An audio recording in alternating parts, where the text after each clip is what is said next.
प्यारे बच्चों, आज हम स्वर संधि का चौथा भेद यण संधि को समझेंगे और इसके सभी उदाहरण याद करेंगे।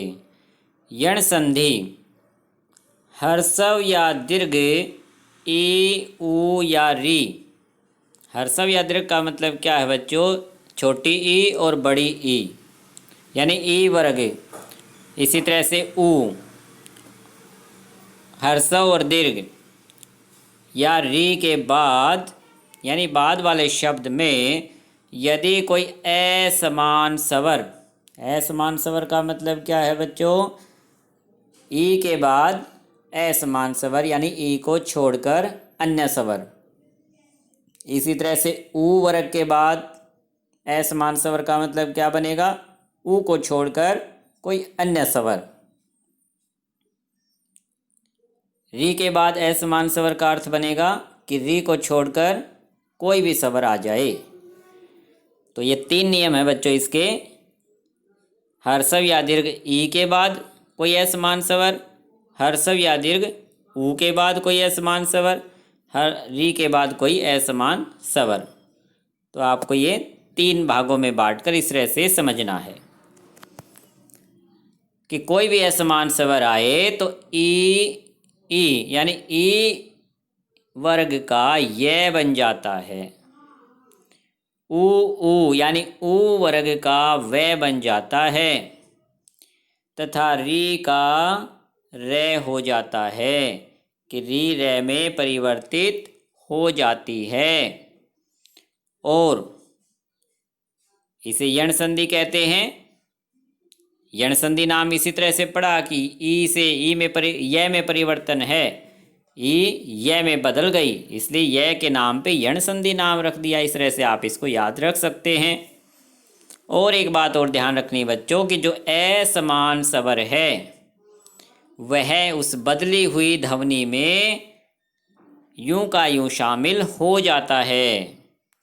जैसे देख सकते हैं ई वर्ग के बाद ए आ गया तो ई बदल गया ये में और ए भी इस ये में शामिल है। अगर ई वर्ग के बाद आ आता है तो ई बदल गया ये व्यंजन में और आ देख सकते हो इसके अंदर एज इट इज शामिल है आ की मात्रा। यानी बच्चों भिन्न स्वर यूं का यूं जो असमान स्वर है यूं का यूं शामिल हो जाता है। केवल पहले वाला जो स्वर है ई वह बदलेगा ये में और बाद वाला जो ऊ है वह उस ये में शामिल कर दिया जाता है। ई वर्ग के बाद यदि बड़ा ऊ आता है तो ये पर बड़े ऊ की मात्रा लग जाएगी। ई के बाद यदि ए आ जाए तो ये बन गया, ई के बाद ए तो ये बन गया। तो याद क्या रखना है बच्चों? ई बदल जाएगा ये में, ई वर्ग ये में, ऊ वर्ग वे में और री का रे हो जाता है और बाद वाला जो असमान स्वर है वह यूं का यूं प्लस कर दिया जाएगा। किसमें? ये में, वे में और रे में। इस तरह से बच्चों असमान स्वर यूं का यूं प्लस हो जाता है। आइए इसे उदाहरण से समझते हैं। जैसे बच्चों अति प्लस अंत, अत्यंत कैसे बना? कि अति शब्द का हमें आखिरी अक्षर देखना है। तय, तय में क्या शामिल है? ई। तो तय के अंदर ई शामिल थी। इसे हम इस तरह से अलग अलग लिख लेते हैं। और बाद वाला जो शब्द उसका पहला अक्षर देखते हैं वो क्या है? ए। तो ई बदल जाएगा किसमें? ई के बाद देखो भिन्न स्वर आ गया, असमान स्वर आ गया ए। ई के बाद अगर समान स्वर आ जाता, ई के बाद अगर ई आ जाता तब तो उसका दीर्घ ई बन जाता, तब तो वो हमारी दीर्घ संधि बन जाती, स्वर संधि का पहला भेद बन जाता। अब ये है बच्चों यण संधि। यण संधि में क्या होगा? ई के बाद भिन्न स्वर आएगा, असमान स्वर आएगा यानी ई को छोड़कर कोई भी स्वर आ जाए तो ई बदल जाएगा ये में, आधे ये में बदलता है बच्चों। और बाद वाला जो स्वर ए है तो ए शामिल हो गया, आ आता तो आ शामिल हो जाता, ऊ आता है तो ऊ की मात्रा लग जाएगी ये पे। जो भी स्वर आएगा बच्चों वह शामिल कर दिया जाता है एज इट इज, यूं का यूं। तो इस तरह से बच्चों तय हमारा आधा रह चुका है, तो ये शब्द क्या बन गया, ए तय हमारा आधा रह चुका है, ई बदल गया ये में और ये में ए स्वर शामिल हो गया। अत्यंत, इस तरह से अति प्लस अंत अत्यंत नए शब्द की रचना कर देता है। तो आपको ये सभी उदाहरण समझकर याद करने हैं। 2-3 बार इनको पढ़ोगे तो ये ऑटोमेटिकली याद हो जाते हैं। लेकिन ये समझना है कि वी प्लस ऊ वयू कैसे बना, इसके पीछे क्या नियम है कि देख सकते हैं बच्चों। क्या है इसमें कि वी क्या है कि वे प्लस ई और ऊ, बाद वाले शब्द का पहला अक्षर ऊ, तो क्या मेल होगा, दोनों शब्दों को जब मिलाएंगे तो ये मिलेंगे। ई के बाद असमान स्वर आने से ई बदल गया ये में, और जो ऊ स्वर था वो ये में शामिल हो गया, बड़े ऊ की मात्रा लग गई। और बाद वाला जो अक्षर बचते हैं वो यूं के यूं, और शुरू में जो आधा वह है उसको ऐसे लिखा गया। तो इस तरह से वयू शब्द बन गया। यही नियम बच्चों ऊ वर्ग के बाद भिन्न स्वर आने पर, कि ऊ के बाद भिन्न स्वर आया है तो बदल गया वह में, ऊ के बाद आ जाता तो वाह बन गया, क्योंकि ऊ बदलना है वह में, याद क्या रखना है, ऊ के बाद असमान स्वर वह में बदल जाता है। बाद वाला जो स्वर है वो एज इट इज शामिल हो जाता है।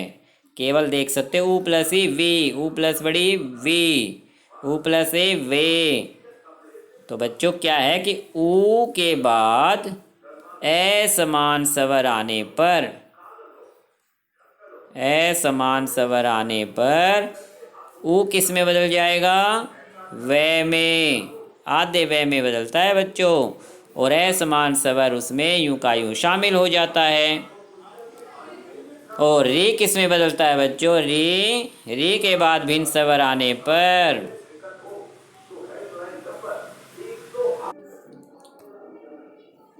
री के बाद भिन्न स्वर आने पर यानी असमान स्वर आने पर री बदल जाती है रे में, और असमान स्वर एज इट इज उसमें शामिल हो जाता है। जो भी असमान स्वर री को छोड़कर जो भी स्वर आया है वो रे में शामिल हो जाएगा। आइए इसे उदाहरण से समझते हैं। जैसे बच्चों पितृ प्लस अनुमति, पितृनुमति बन जाता है। कैसे, पहला शब्द जो है पितृ, उसका आखिरी अक्षर अलग करेंगे तो तय के नीचे हल चिन्ह, तय में री शामिल है, तो इस तरह से आखिरी अक्षर री है। और दूसरे शब्द का पहला अक्षर ए, अनुमति का पहला अक्षर क्या है, ए, कि री के बाद ए समान स्वर आया है,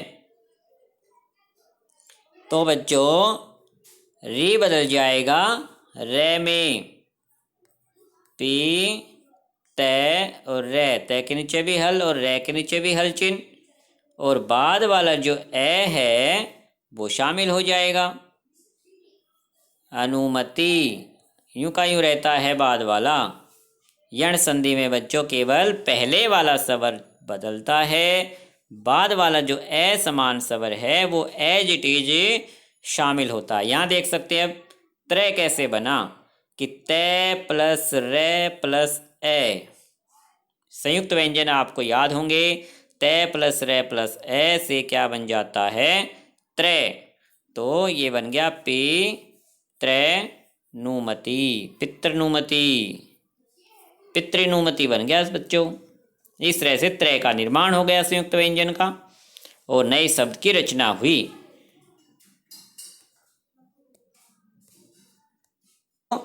यण संधि के 3 नियम याद रखने हैं कि ई वर्ग के बाद असमान स्वर, असमान स्वर यहाँ से आप देख सकते असमान स्वर प्लस होता है। उ वर्ग के बाद असमान स्वर आ जाए, री के बाद असमान स्वर आ जाए तो ये क्रमशः बदल जाते हैं। ई जो है ये में, उ वै में और री रे में बदल जाते हैं। और इनके अंदर बच्चों जो असमान स्वर है वो यूं का यूं शामिल हो जाता है, असमान स्वर नहीं बदलता, तो इसे यण संधि कहा गया है। तो बच्चों इससे पहले जो स्वर संधि के 3 भेद थे, दीर्घ संधि, गुण संधि, वृद्धि संधि, और आज जो किया है यण संधि, इन चारों के उदाहरण आपको बार बार पढ़ने हैं, अच्छे से याद करने हैं। नेक्स्ट टाइम हम पढ़ेंगे अयादि संधि, स्वर संधि का 5वां भेद। अच्छा बच्चों, धन्यवाद।